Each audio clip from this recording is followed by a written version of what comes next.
आज आप सुने गणेश भगवान की व्रत कथा। बुधवार व्रत कथा। अमरपुर नगर में एक धनी साहूकार रहता था। दूर दूर तक उसका व्यापार फैला हुआ था। नगर में उस साहूकार का सभी लोग मान सम्मान करते थे। इतना सब कुछ होने पर भी साहूकार अंतर मन से बहुत दुखी था, क्योंकि उस साहूकार का कोई पुत्र नहीं था। दिन रात उसे एक ही चिंता सताती रहती थी। उसकी मृत्यु के बाद उसके इतने बड़े व्यापार और धन संपत्ति कौन संभालेगा। पुत्र पाने की इच्छा से वो साहूकार पति बुधवार का भगवान का वो व्रत पूजा किया करता था। संध्या काल को साहूकार गणेश मंदिर में जाकर भगवान गणेश का सामने घी का दीपक जलाया करता था। उस साहूकार की भक्ति देखकर एक दिन रिद्धि सिद्धि ने गणेश जी से कहा, हे प्रभुनाथ, यह साहूकार आपका सच्चा भक्त है। कितना दिनों से यह बुधवार का व्रत और पूजा नियमित कर रहा है। भगवान आप इस साहूकार की मनोकामना अवश्य पूरा करें। भगवान गणेश ने मुस्कुराते हुए कहा, हे रिद्धि सिद्धि, इस संसार में सबको उसके कर्म के अनुसार फल की प्राप्ति होती है। प्राणी जैसा कर्म करते हैं उन्हें वैसा ही फल प्राप्ति होता है। इसके बावजूद रिद्धि सिद्धि नहीं मानी। उन्होंने आग्रह करते हुए कहा, नहीं प्राणनाथ, आपको इस साहूकार की इच्छा पूरी करनी पड़ेगी। यह आपका अनाय भक्त है। प्रति बुधवार आप का विधि विधिवत व्रत रखता है और पूजा अर्चना के बाद आपको भोग लगाकर एक समय भोजन ग्रहण करता है। आपको इससे पुत्र प्राप्ति का वरदान देना ही होगा। रिद्धि सिद्धि का इतना आग्रह देखकर भगवान गणेश ने कहा, तुम्हारे आग्रह पर मैं इस साहूकार का पुत्र प्राप्ति का वरदान देता हूँ, लेकिन इसका पुत्र 16 वर्ष से अधिक जीवित नहीं रहेगा। उसी रात भगवान गणेश ने सपने में उस साहूकार को दर्शन देकर उसे पुत्र प्राप्ति का वरदान दिया और उसके पुत्र का 16 वर्ष तक जीवित रहने की बात बताई। भगवान के वरदान से साहूकार को खुशी तो मिला, लेकिन पुत्र की अल्पा आयु की चिंता ने उसे खुशी को नष्ट कर दिया। साहूकार पहले की तरह बुधवार का विधिवत व्रत करता रहा। कुछ महीने पश्चात उसके घर में अति सुंदर पुत्र उत्पन्न हुआ। पुत्र जन्म से साहूकार के घर में खुशियाँ भर गई। बहुत धूमधाम से पुत्र जन्म का समारोह मनाया गया। साहूकार को पुत्र जन्म की अधिक खुशी नहीं हुआ, क्योंकि उसे पुत्र की अल्प आयु के रहस्य का पता था। यह रहस्य घर में किसी को नहीं मालूम। वृद्धन ब्राह्मणों ने उस पुत्र का नाम अमर रखा। जब अमर 12 वर्ष का हुआ तो शिक्षा के लिए उसे बनारसी भेजने का निश्चय हुआ। साहूकार ने अमर के मामा दीपक को बुलाया और कहा कि अमर को शिक्षा प्राप्ति करने के लिए बनारसी छोड़ आओ। अमर अपने मामा के साथ शिक्षा प्राप्ति करने के लिए चल दिया। रास्ते में जहाँ भी अमर और दीपक रात्रि विश्राम के लिए ठहरते, वही यज्ञ करते और ब्राह्मणों को भोजन कराते थे। लंबी यात्रा के बाद अमर और दीपक एक नगर में पहुँचे। उस नगर के राजा की कन्या के विवाह की खुशी में पूरे नगर को सजाया गया था। निश्चय समय पर बारात आ गई, लेकिन वर का पिता अपने बेटे का एक आंख से काने होने के कारण बहुत चिंता था। उसे इस बात का भय सता रहा था कि राजा को इस बात का पता चलने पर कहीं वो विवाह से इनकार ना कर दे, इससे उसकी बदनामी होगी। वर के पिता ने अमर को देखा तो उसके मस्तिष्क में एक विचार आया। उसने सोचा, क्यों ना इस लड़के को दुल्हा बनाकर राजकुमारी से विवाह करवा दूं। विवाह के बाद इसके धन देकर विदा कर दूंगा और राजकुमारी को अपने नगर में ले जाऊंगा। वर के पिता ने इसी संबंध में अमर और दीपक से बात की। दीपक ने धन मिलने के लालच में वर के पिता की बात स्वीकार कर लिया। अमर को दूल्हे के वस्तु पहनाकर राजकुमारी से विवाह करवा दिया गया। राजा ने बहुत सा धन देकर राजकुमारी को विदा किया। अमर जब लौट रहा था तो सच नहीं छिपा सका और उसने राजकुमारी के ओढ़नी पर लिख दिया, राजकुमारी, तुम्हारा विवाह तो मेरे साथ हुआ था। मैं तो बनारसी में शिक्षा प्राप्ति करने जा रहा हूँ। अब तुम्हें जिस नौजवान की पत्नी बनना पड़ा वो काना है।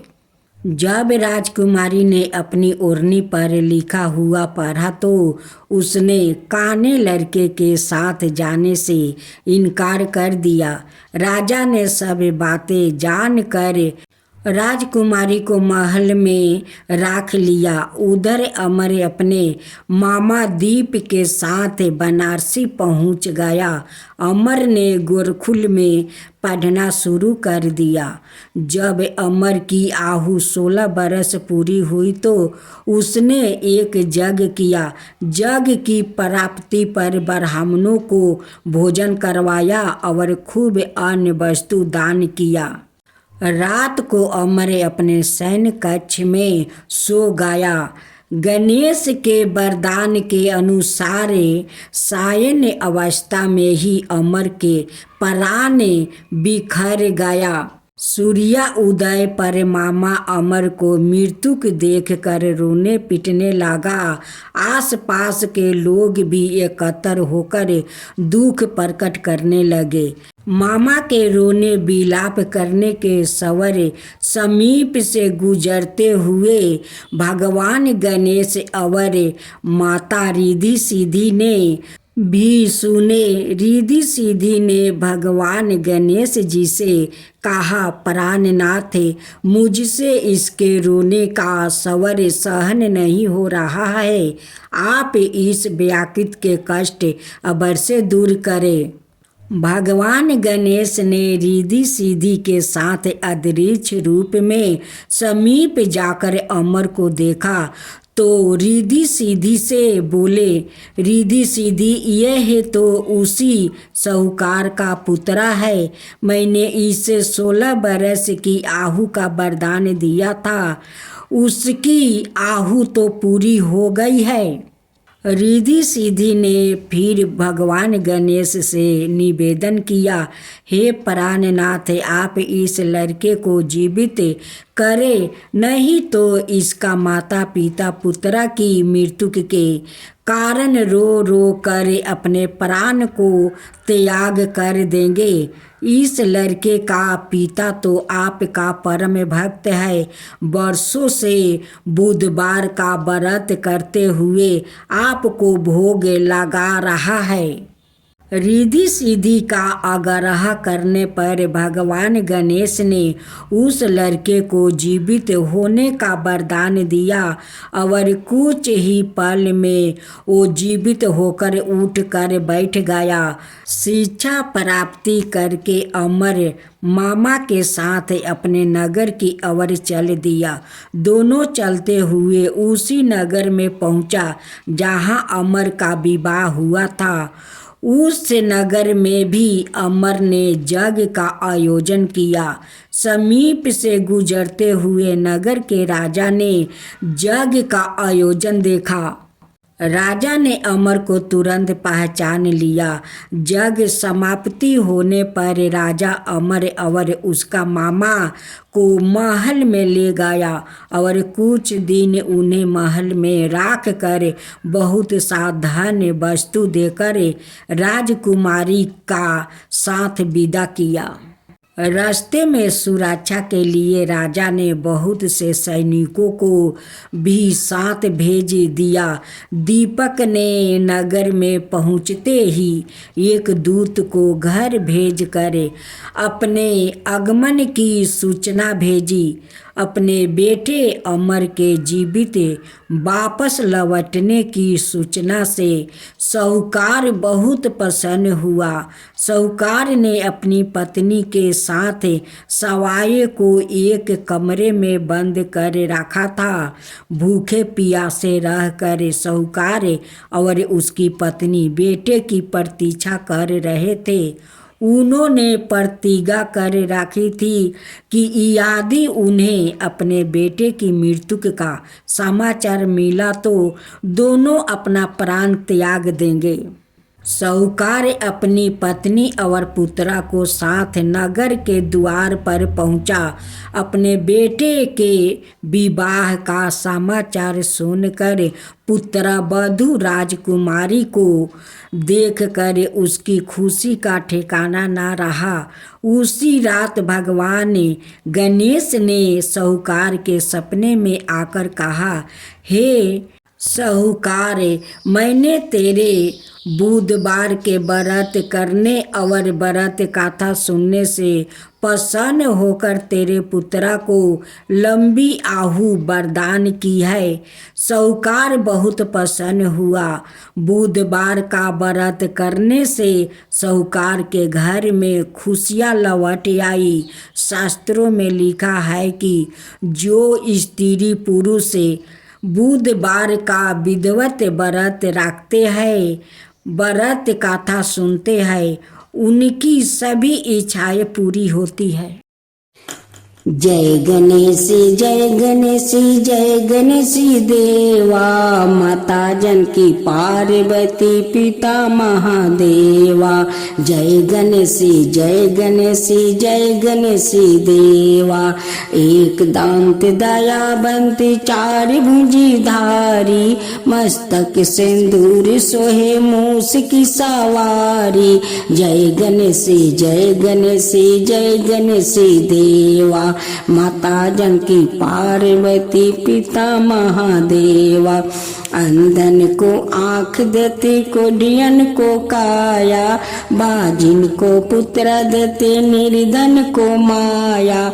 जय गणेश जय गणेश जय गणेश देवा, माता जानकी पार्वती पिता महादेवा। हार चढ़े फूल चढ़े और चढ़े मेवा, लड्डुअन का भोग लगे संत करे सेवा। जय गणेश जय गणेश जय गणेश देवा, दीनन की लाज रखो सुबह सुतिवारी, कमना का पूरा करो जग बलिहारी। जय गणेश जय गणेश जय गणेश देवा, सूर्य सायं शरण आए सफल की जो सेवा। जय गणेश जय गणेश जय गणेश देवा, माता जानकी पार्वती पिता महादेवा। जय गणेश जय गणेश जय गणेश देवा, माता जानकी पार्वती पिता महादेवा।